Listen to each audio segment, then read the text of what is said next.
السلام عليكم ورحمة الله وبركاته. بداية أسبوع جديد في مع معتز. وحقيقة أنا ببدأ هذا الأسبوع وأنا كل اضطراب ومضطرب خالص خالص خالص. يعني حقيقة ال 72 ساعة الأخيرة دول لخبطوا الواحد خالص مالص.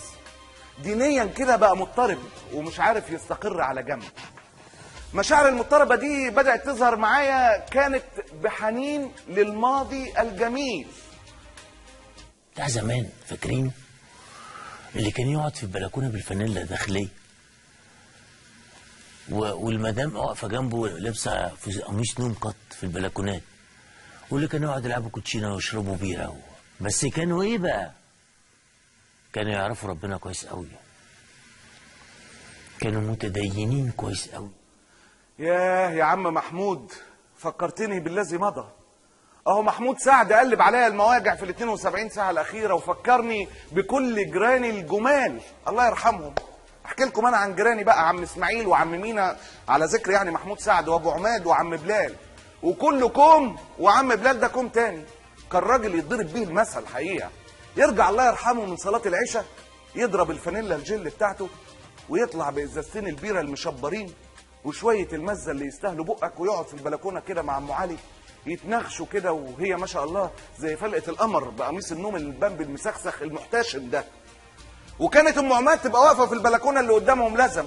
كانت تقعد في البلكونه تستنى ابو عماد، لانه ما قلتلكوش انا كان بيتاخر لانه بيحضر درس بعد صلاه العشاء ربنا يكرمه. كانت تقعد مستنيه ومحضره الكوتشينه عشان بيلعبوا على فلوس كده قمار على خفيف، يعني اللي هو بيكسبها ابو عماد طول اليوم.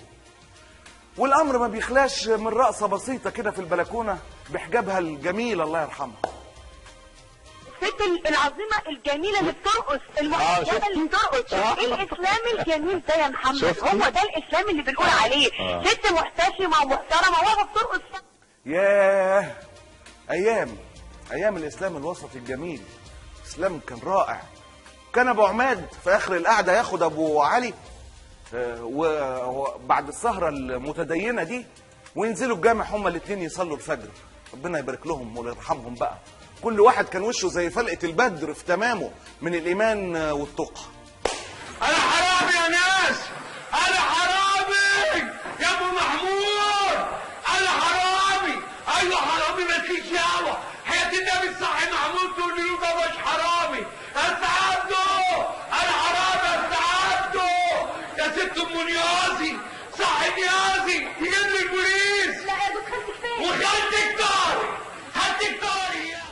أصحى من الذكريات الروحانية الجميلة دي اللي كلها إسلام وسطي بيفكرني بيها محمود سعد على خبر إن وزير الصحة ووزير الشباب بيمنعوا الاختلاط في الجيم.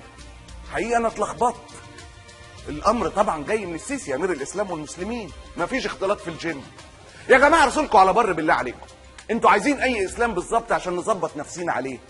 إسلام وسطي جميل ولا إسلام متشدد؟